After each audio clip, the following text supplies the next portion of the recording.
Pertanyaan kita adalah, kenapa Allah jadikan dari beberapa orang, sebagian orang itu pintu rezekinya itu disempitkan oleh Allah. Ada yang pintu rezekinya cuma 2. Ada yang pintu rezekinya cuma 1. Ya, di mana mereka dalam kondisi kelihatannya miskin. Kenapa kok Allah itu menjadikan ada sebagian orang yang dijadikan oleh Allah itu miskin ataupun dijadikan oleh Allah sempit rezekinya? Ini pertanyaan yang juga harus dibalas, harus dijawab supaya kita jangan sampai salah memahami. Maka kalau ada orang yang dijadikan miskin oleh Allah atau dijadikan terbatas betul rezekinya oleh Allah, kita harus tahu bagaimana memahami tentang konteks kita ketika diberikan keterbatasan rezeki. Supaya kita mampu untuk menjaga stabilitas hati kita dan perasaan kita supaya tidak jatuh dalam prasangka yang buruk kepada Allah. Karena yang menjadi musibah itu adalah orang ketika diberikan kesempitan harta, ditambah lagi kesempitan harta itu membuat dia berprasangka yang buruk sama Allah. Itu kan musibah itu. Sudah dijadikan miskin, sudah begitu dia berprasangka buruk sama Allah karena dia tidak paham.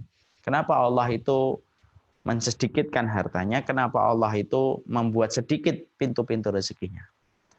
Para ulama lalu menyampaikan kepada kita, kalau ada di antara sebagian muslim ataupun orang yang beriman, ketika dijadikan oleh Allah itu miskin, ketika dijadikan oleh Allah terbatas rezekinya, ketika dia melewati musim pandemi ini, dia tidak bisa bertahan dengan turbulensi ekonomi yang betul-betul datang menghantam luar biasa, maka pahami dulu hikmahnya. Kenapa ada orang itu yang disedikitkan oleh Allah hartanya dan tidak dibuat banyak.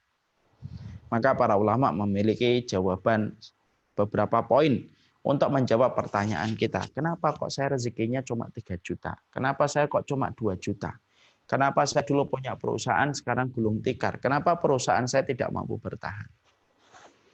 Maka kemudian disampaikan jawabannya oleh para ulama. Yang pertama, siapapun orang sebelum pandemi ataupun ketika waktu pandemi ini, dia merasa rezekinya itu turun drastis, ibaratnya sebagaimana terjun bebas ke bawah, dan tidak terkontrol, dia semakin turun, bahkan dia mengkhawatirkan akan jatuh pada titik nadir. Contohnya tiba-tiba mendapatkan PHK, padahal sebelumnya mendapatkan kecukupan dari pekerjaan dan tiba-tiba mendapatkan surat PHK, maka jawabannya ada beberapa hal. 1, la yus'alu amma yaf'alu wa hum yus'alun.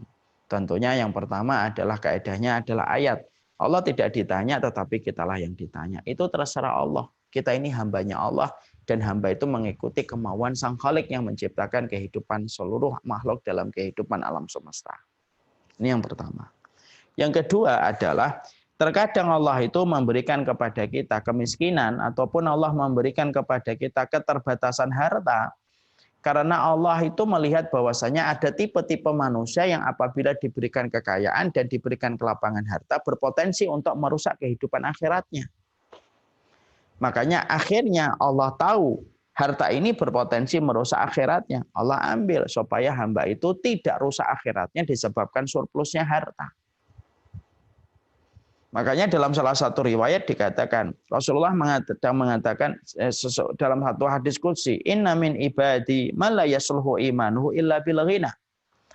Walau afqartuhu lakafar wa inna min ibadi man la yasluhu imanuhu illa al faqr walau aghnituhu lakafar.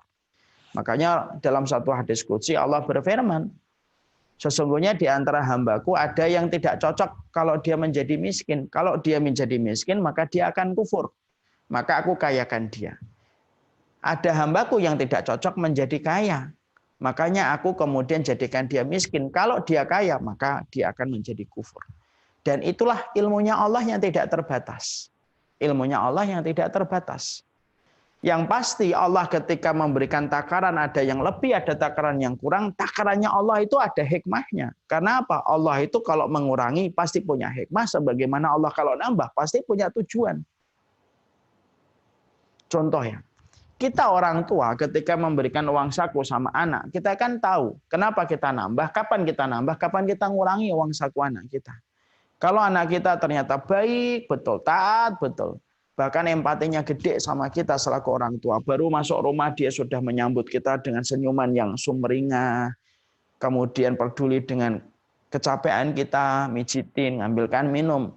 Kita yang asalnya ngasih uang saku 5.000, kita pasti nambah. Saya kasih 10.000. Kalau kita dapati sebaliknya anak kita nakal, melakukan tindakan melampaui batas, uang sakunya kita kurangi. Itu manusia. Manusia saja ketika menambah punya tujuan, ketika ngurangi punya tujuan, punya alasan. Allah itu selalu memiliki alasan. Jadi alasannya Allah itu kalau Allah itu menjadikan orang ketika di tengah pandemi ini ada yang merosot omsetnya 50%, ada yang merosot 70%, ada yang bahkan dapat surat PHK, ada yang sedang kebingungan apa bisnis yang harus dilakukan. Masya Allah. Yang kedua, kita harus memahami apa yang disampaikan oleh Allah di dalam hadis qudsi. Ada di antara hambaku yang memang dia itu kaya. Kalau aku jadikan miskin, dia akan kufur. Ada hambaku yang miskin, kalau aku jadikan dia kaya, maka dia itu akan kufur. Dan itu Allah yang tahu ilmunya, bukan kita yang tahu ilmunya. Bukan kita yang tahu ilmunya. Jadi jangan memaksakan ilmu kita untuk menandingi dan menyamai ilmunya Allah. Saya pengennya kaya. Allah yang lebih tahu daripada takaran yang kita buat. Makanya itu jawaban yang kedua. Bahwasanya kalau kita tiba-tiba diberikan oleh Allah sebelum pandemi ataupun ketika di musim pandemi ini, kita diberikan oleh Allah berbagai macam kekurangan, berbagai macam keterbatasan, maka yang kedua, kalaupun kita tiba-tiba dijadikan oleh Allah miskin atau dijadikan oleh Allah terbatas rezekinya, tidak sebagaimana kemarin sebelum pandemi, itu pasti punya tujuan. Mungkin alasan Allah, kalau kita tetap diberikan kelapangan ketika di tengah pandemi ini, pasti mungkin ada keburukan-keburukan yang kita peroleh. Karena Allah ingin menghindarkan kita dari keburukan itu, dijadikan harta kita terbatas.